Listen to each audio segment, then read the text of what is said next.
I never thought I would be the person telling this kind of story. I considered myself rational, grounded in reality, the type who laughed at ghost stories and horror movies. But what happened at Unit 44B changed everything I thought I knew about the world. Even now, months later, I still check the locks on my doors 3 times before bed and sleep with every light in my apartment burning. It started last autumn, when I was desperately searching for affordable storage space in the city. My apartment was cramped, and I had inherited boxes upon boxes of my grandmother's belongings after she passed.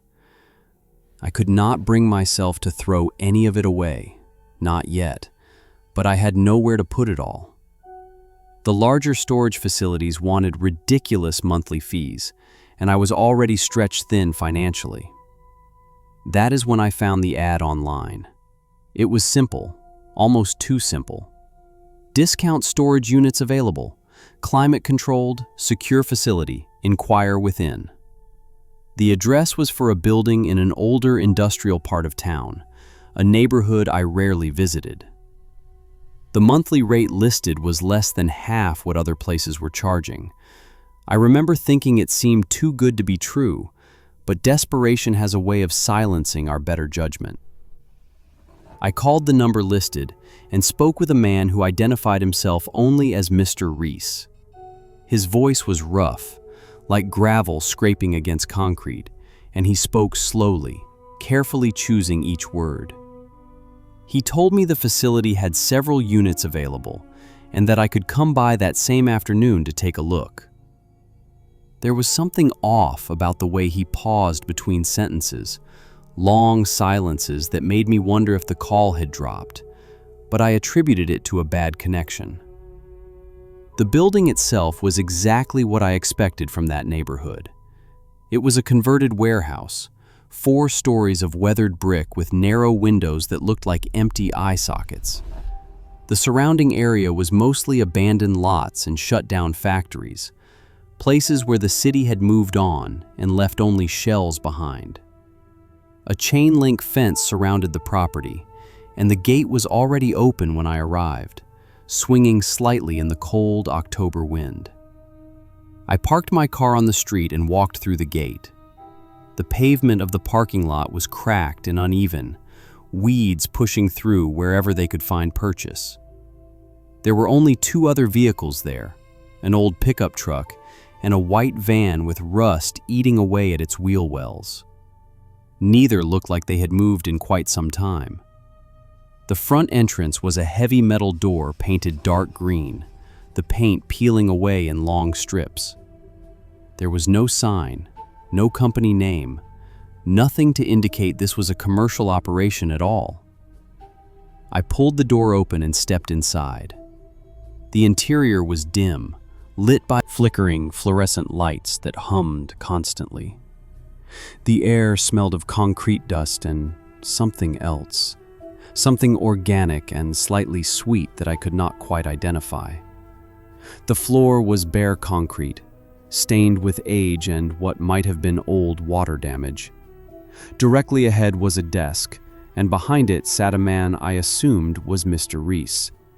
He was older, maybe in his 60s, with thin gray hair combed straight back from a deeply lined forehead. His eyes were pale, so pale they almost looked colorless in the bad lighting. He wore a dark blue work shirt with the sleeves rolled up, revealing forearms covered in faded tattoos that I could not quite make out. Once he saw me, he did not smile or stand. He just watched me approach with those strange, washed-out eyes. I introduced myself and reminded him that I had called earlier. He nodded slowly and pulled out a clipboard from beneath the desk. His movements were deliberate, almost mechanical, and I noticed his hands trembled slightly as he flipped through the papers attached to the board. He told me he had a unit available on the 4th floor, Unit 44B. It was 100 square feet, climate-controlled, and access was available 24 hours a day. The price was exactly what had been listed in the ad. When I asked why it was so much cheaper than other facilities, he simply said the building was old and they kept their overhead low. His expression never changed as he spoke, flat and unreadable. I should have asked more questions.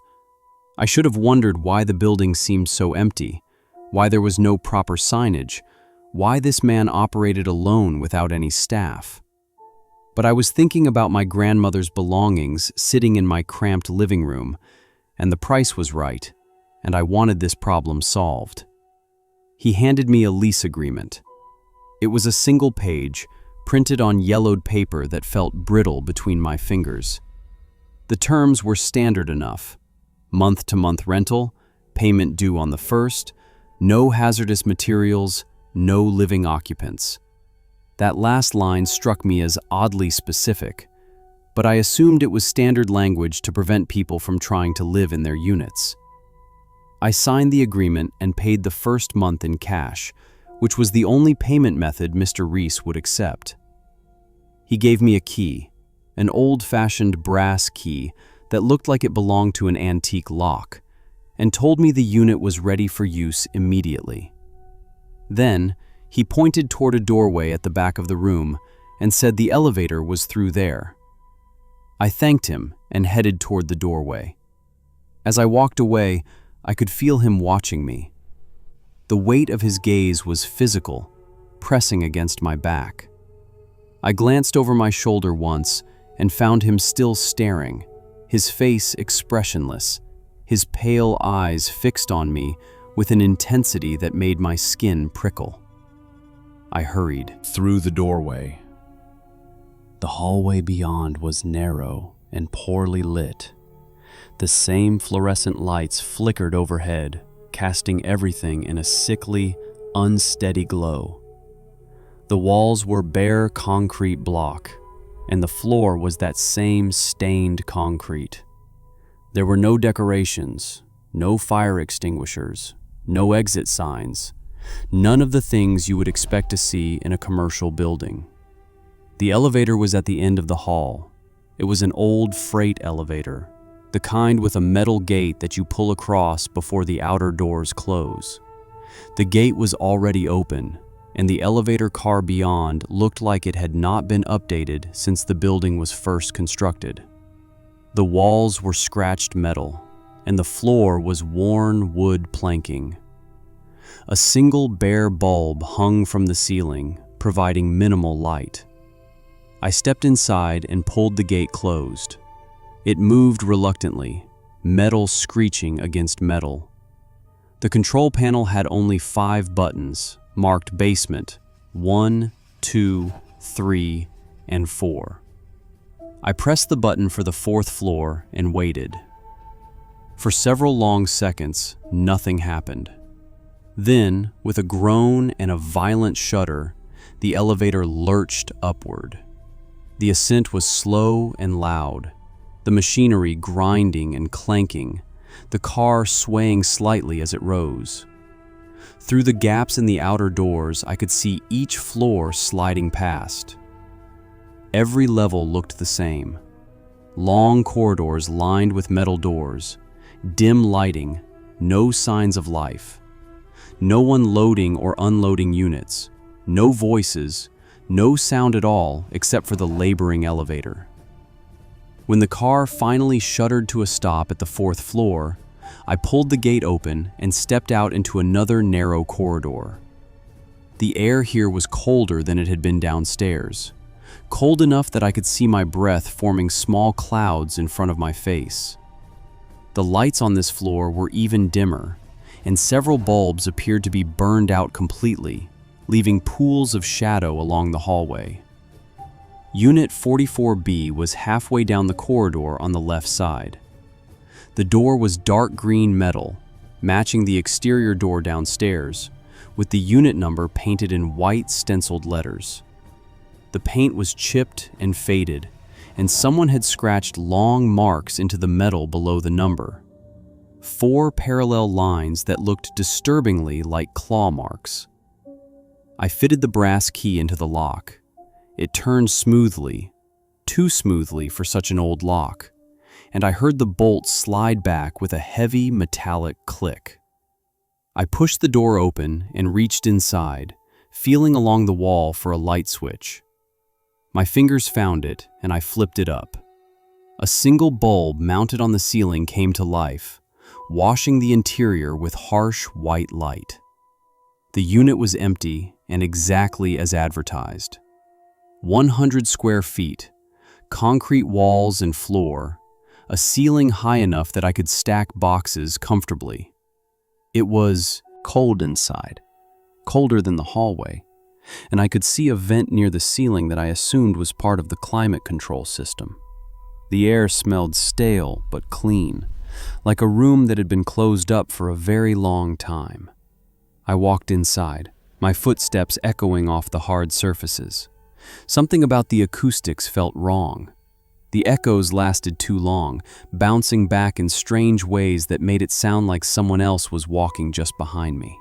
I stopped moving, and the echoes stopped too. But not immediately. There was a fraction of a second delay, one extra footfall that came after I had already gone still. I turned around quickly, but there was nothing there. Just the empty unit and the open door and the dim hallway beyond. I told myself it was just the strange acoustics of the concrete box, sound waves doing odd things in an enclosed space. But my heart was beating faster, and the temperature seemed to have dropped even further. I decided I had seen enough. The unit would work fine for my needs, and I could start moving my grandmother's things in over the next few days. I stepped back out into the hallway and pulled the door closed behind me, turning the key to lock it. As the bolt slid home, I heard something from inside the unit. A soft sound, almost like a sigh, like air escaping from somewhere. I pressed my ear against the cold metal door and listened, but there was only silence. The elevator ride back down felt longer than the ride up. The car descended with the same grinding, clanking protest, swaying in ways that made me grip the wall for balance. When I passed the third floor, I glanced out through the gap in the doors and froze. Standing in the corridor, directly in my line of sight, was a figure. It was too dark to make out details, just a silhouette, but it was human-shaped and completely motionless. As the elevator continued down and the figure slid out of view, I could have sworn it turned its head to follow my descent. Mr. Reese was still behind his desk when I emerged from the hallway. I approached him and mentioned that the building seemed very quiet, asking how many units were currently rented. He looked up at me with those pale, unsettling eyes and said that occupancy varied. Some tenants came frequently, others rarely visited their units at all. Some had been renting for years. His tone suggested the conversation was over, so I thanked him and left. Outside, the afternoon had grown darker. Heavy clouds had moved in, turning the sky a uniform gray. The wind had picked up, and it carried with it the smell of coming rain. I walked quickly to my car, fighting the urge to look back at the building. I could feel it behind me, looming, watching. When I finally got into my car and locked the doors, allowed myself to glance at the building one last time. In one of the fourth-floor windows, I saw movement. Just a flicker, a shadow passing across the narrow glass. It might have been a trick of the light or the clouds moving overhead, but I did not think so. I started the car and drove away, trying to shake the uneasy feeling that had settled over me. I told myself I was being ridiculous, letting an old building and a strange man get under my skin for no reason. It was just a storage unit. I would move my things in, visit when I needed to, and that would be that. There was nothing to worry about. I could not have been more wrong. I began moving boxes into Unit 44B 2 days later. The weather had turned cold and rainy, which seemed fitting somehow. The building looked even more forbidding under the gray sky, water streaming down its concrete walls and pooling in the cracked parking lot. Mr. Reese was at his desk as always. He glanced up when I entered but said nothing, simply watching as I made trip after trip from my car to the elevator carrying boxes of my grandmother's belongings. Photo albums, old letters, her collection of porcelain figures wrapped carefully in newspaper.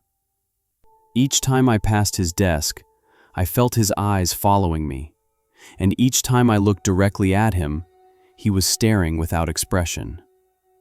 The elevator seemed more reluctant than before. It took longer to arrive when I pressed the button, and the machinery groaned even louder as it hauled me and my boxes up to the 4th floor.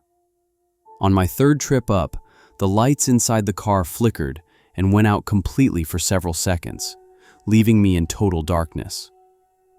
I stood perfectly still, holding my breath, listening to the grinding of the cables and the creaking of the car.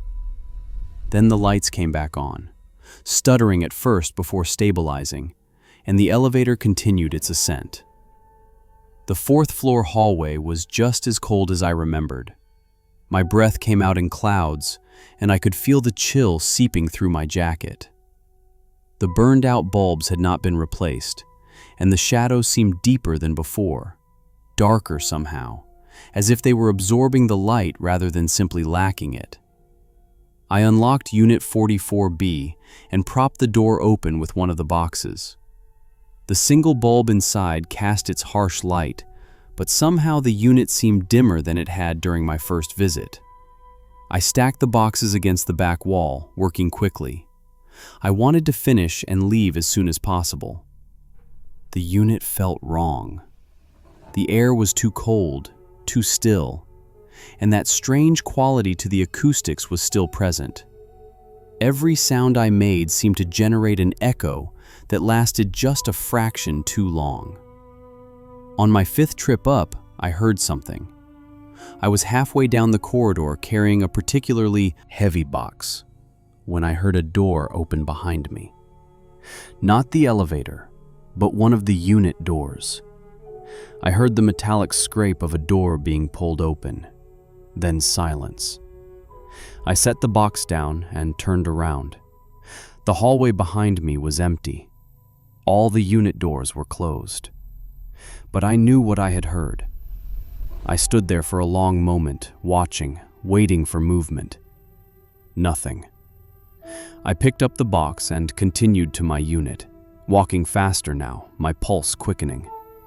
Inside Unit 44B, I stacked the box with the others and turned to leave. That was when I noticed the scratches.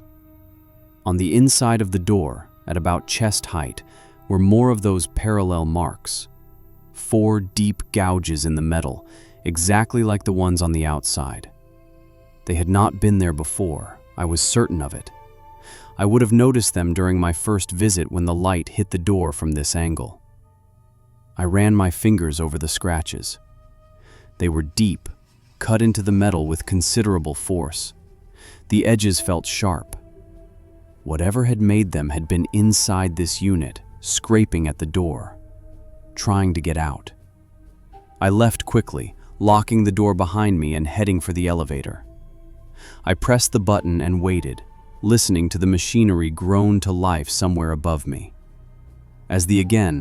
A door opening. This time closer, just a few units down from where I stood. I turned to look, but once again, all the doors were closed.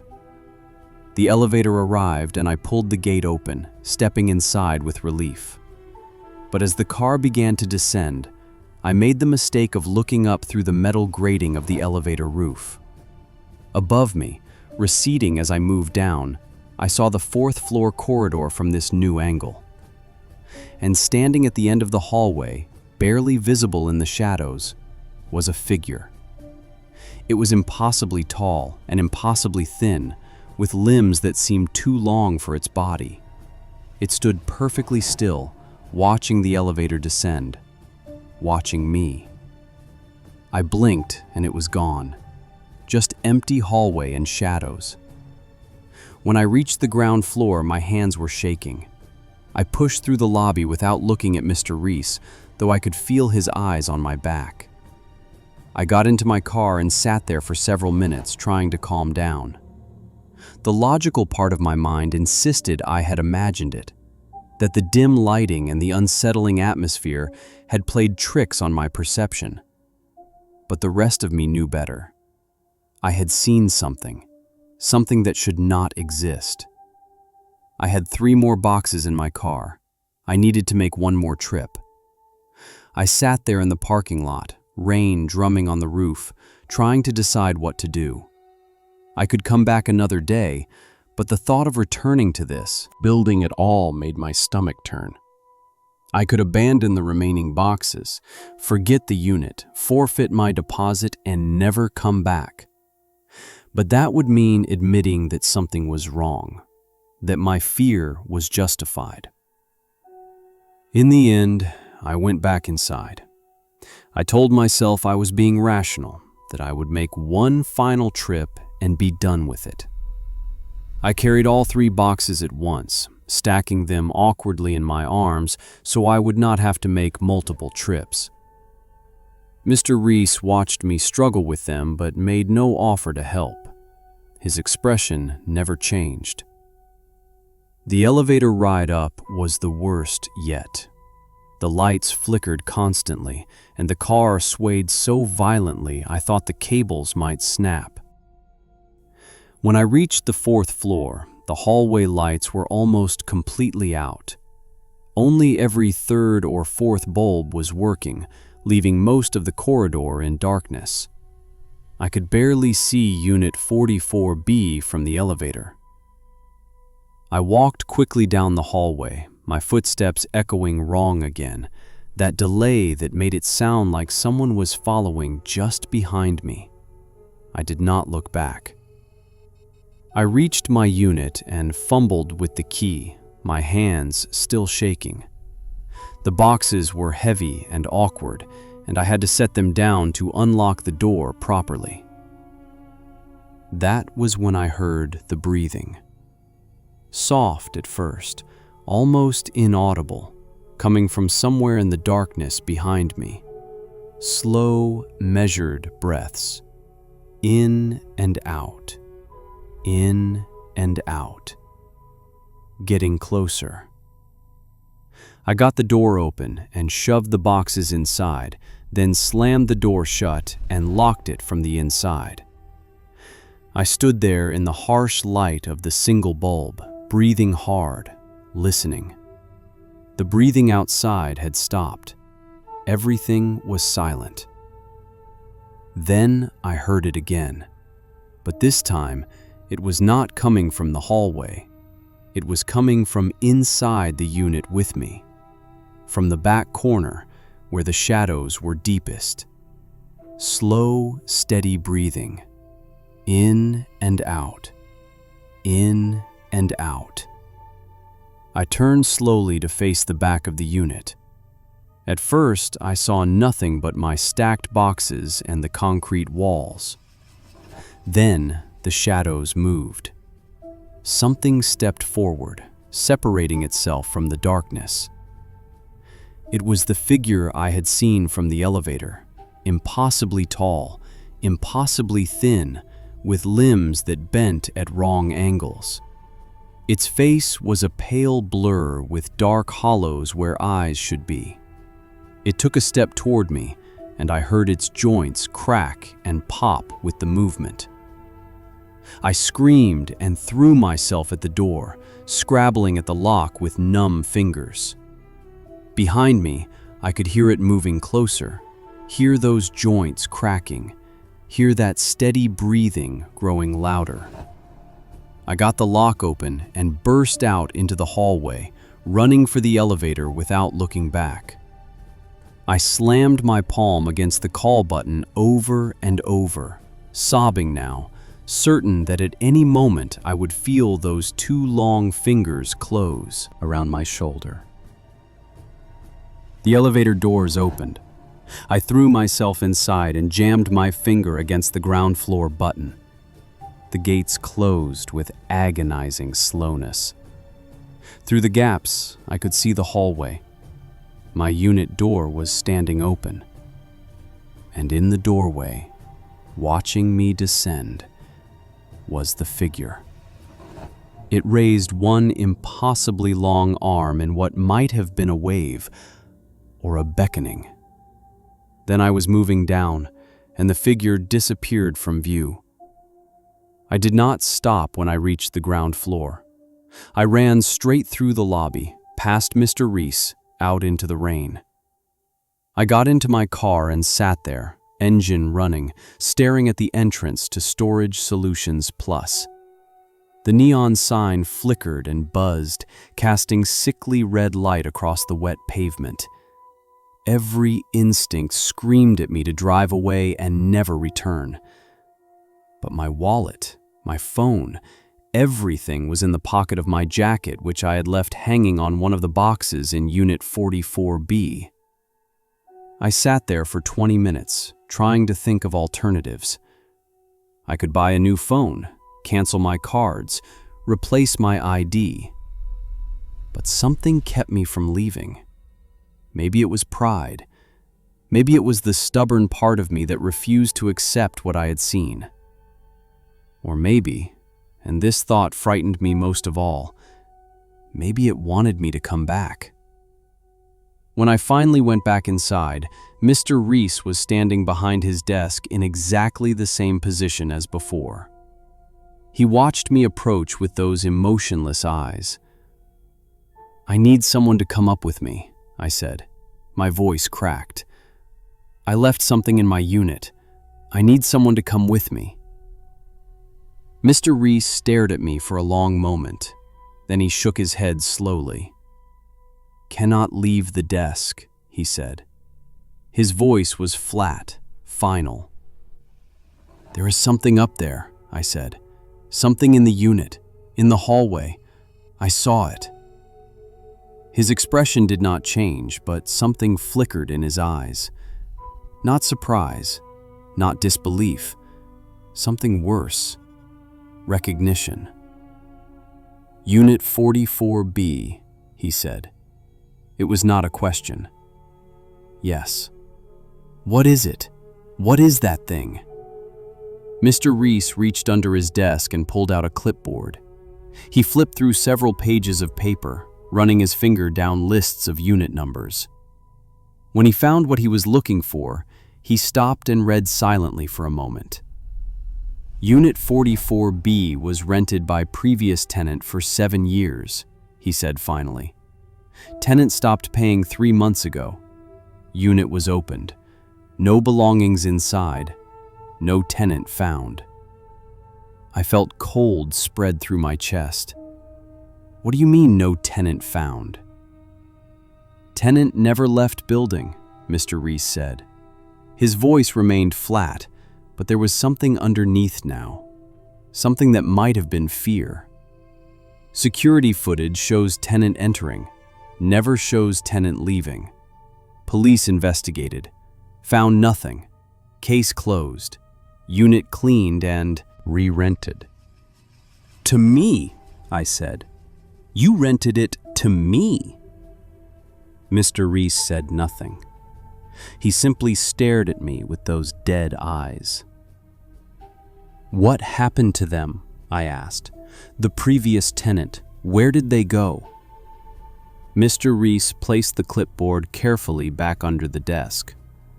"4th floor is old," he said. "Building is old. Sometimes old places do not work right. Sometimes spaces become wrong. 4th floor has been problem before." "Before?" I repeated. "How many times before?" Mr. Reese did not answer. He looked past me, toward the elevators, and for just a moment his mask of indifference cracked. I saw genuine fear in his face. Then it was gone. "Do not go back up," he said quietly. "Leave now. Forfeit deposit. We will clean unit. We will handle it." "My jacket," I said. "My phone, my wallet. Everything is up there." "Leave it," Mr. Reese said. His voice was harder now, urgent. "Leave it and go. Now." But I did not leave. I could not explain why, even to myself. Something was pulling me back. Some need to face what I had seen, to prove to myself that it was real or that it was not. I walked to the elevator before I could change my mind.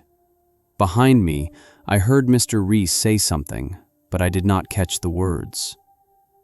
The elevator ride up felt longer this time. The lights did not flicker, but the silence was oppressive, pressing against my ears until they rang. When the doors opened on the 4th floor, the hallway was completely dark. Every single light was out. I pulled out my car keys and used the small pen light attached to the ring. The thin beam of light cut through the darkness, illuminating only a few feet ahead of me. I moved slowly down the corridor, running the light along the floor, the walls, the doors. When I reached Unit 37, I stopped. The door was open. Just a crack, maybe an inch or two, but definitely open. I had not opened this door. I shined my light through the gap, trying to see inside. The unit was empty, but along the walls, someone had written something. The same phrase over and over in what looked like dark red paint or dried blood. It never stops watching. I backed away from the door and continued toward my unit. The penlight beam shook in my trembling hand. When I reached Unit 44B, the door was closed. I pressed my ear against the cold metal and listened. Silence. No breathing, no movement, nothing.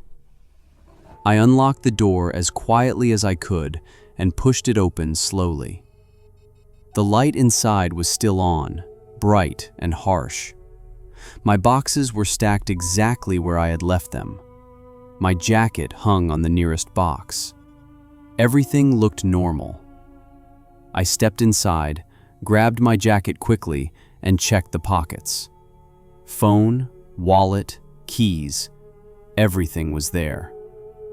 I turned to leave, and that was when I noticed the walls. While I had been gone, something had changed. The concrete walls were covered in scratches now, thousands of them, covering every surface from floor to ceiling. Long, parallel gouges, as if something with claws had been frantically scraping at the walls from the inside. And in the back corner, where the shadows were deepest, I saw words scratched into the concrete. Large, jagged letters that must have taken hours to carve.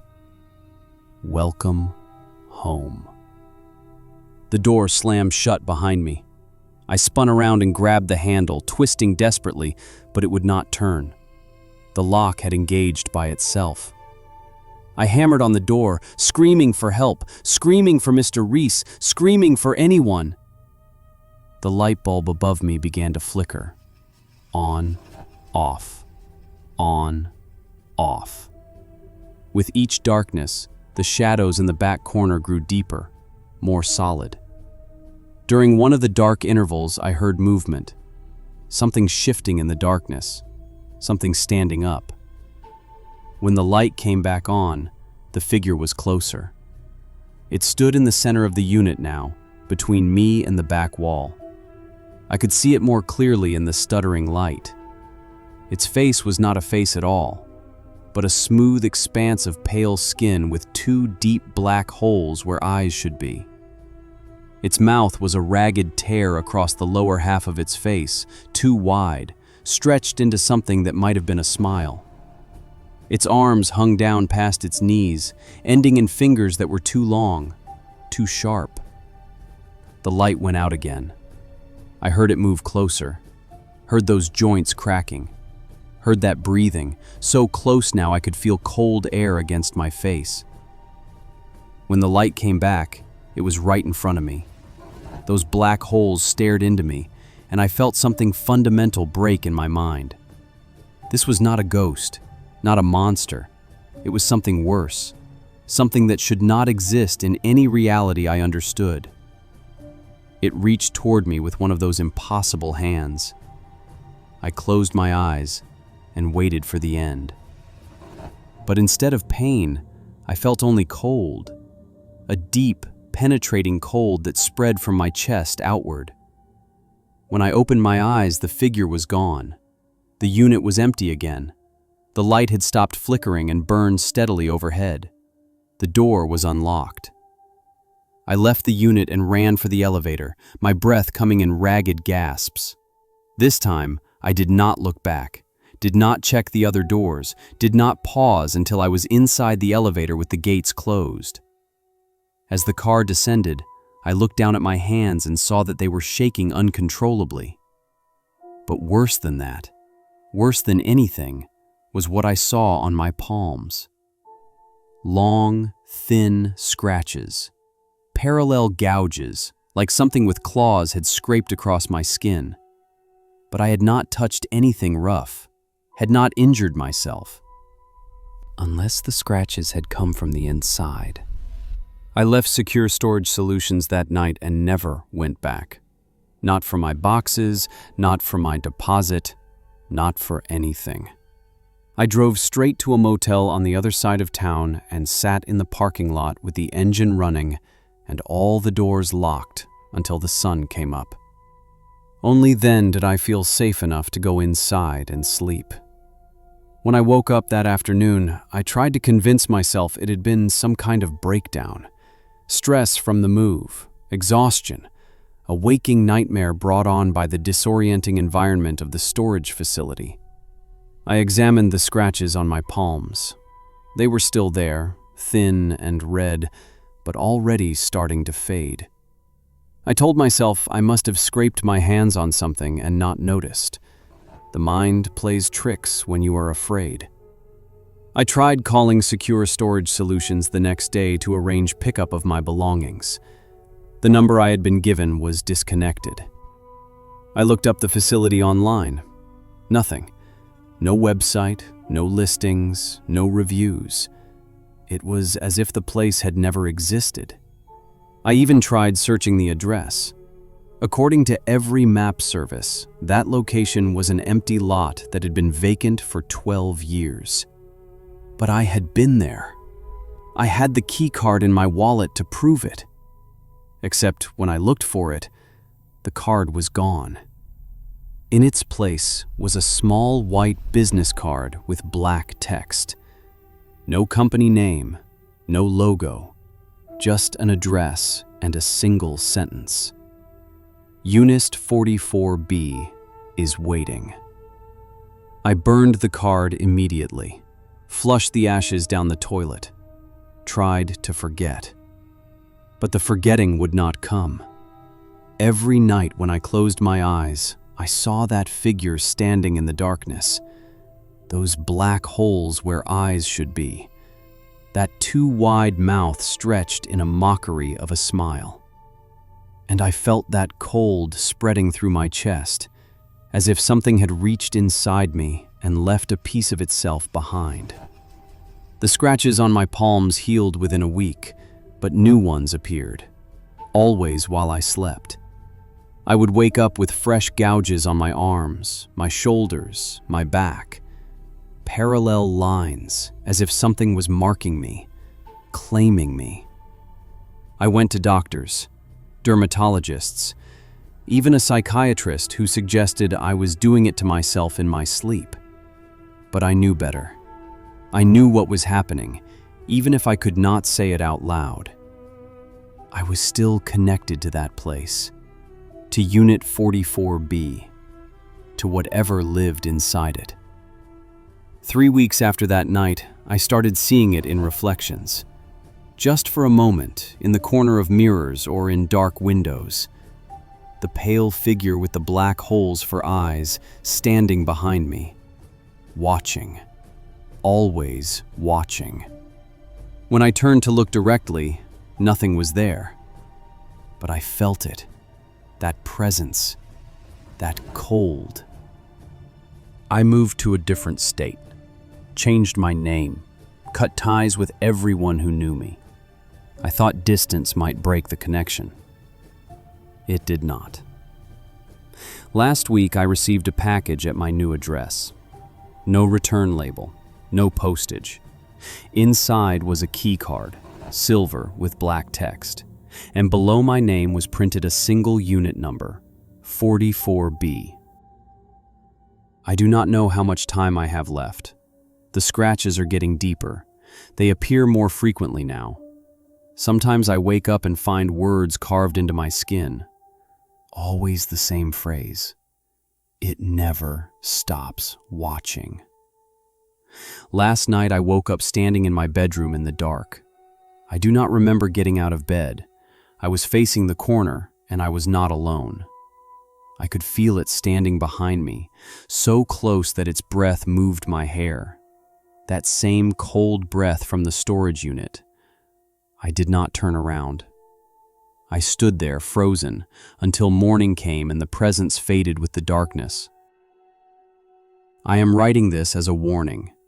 If you ever receive an offer for storage space at a facility that seems too good to be true, do not take it. If you see a place called Secure Storage Solutions, drive past it. Keep driving and do not look back. And if you ever find yourself in a storage unit with irregular dimensions and shadows that move on their own, leave immediately. Do not wait. Do not investigate. Do not think you can handle it. Because once it sees you, it will never stop watching. Once it marks you, you belong to it. And eventually, when it is ready, it will come to collect what is owed. I keep all the lights on in my apartment now, every single one. I have not slept in darkness for 2 weeks, but the lights are starting to flicker. Just occasionally at first, but more frequently now. And when they go out, even for a second, I see it standing in the corner, waiting, patient. It has all the time in the world. This morning I found something new, a business card slipped under my apartment door. The same white card with black text. But this time, the message was different. Your lease is almost up. I do not know what that means. I am afraid to find out, but I think I will learn soon. The scratches have reached my chest now. They are spreading inward, getting closer to something vital, something it wants. And last night, for the first time, I did not wake up in my bedroom. I woke up standing in my living room, facing the front door. My hand was on the deadbolt, trying to open it, trying to let myself out, or trying to let something in. If you are listening to this, if you are hearing my story, then I am probably gone. Probably back at Unit 44B, back where it lives, back where it has been waiting for me, all along. Do not try to find me. Do not investigate Secure Storage Solutions. Let this be the end of it. Let me be the last one. But I know I will not be. These things are never satisfied with just one. They need to feed. They need to collect. And there are always more storage facilities, always more units, always more people looking for cheap space to store the things they do not need but cannot let go. Maybe you are one of them. Maybe you have already signed the lease. Maybe you are standing in your unit right now, listening to this story and thinking it is just fiction, just a scary tale to pass the time. But look at the walls. Really look at them. Are you sure they are straight? Are you certain the shadows are falling the way they should? And that sound you hear, that faint breathing in the silence, are you absolutely positive it is just the ventilation? Check your hands. Look at your palms. Do you see any scratches? Any thin red lines that you cannot remember getting? Because if you do, then it is already too late. You are marked now. You are connected. And Unit 44B is waiting for you too. It never stops watching, and it is watching you right now.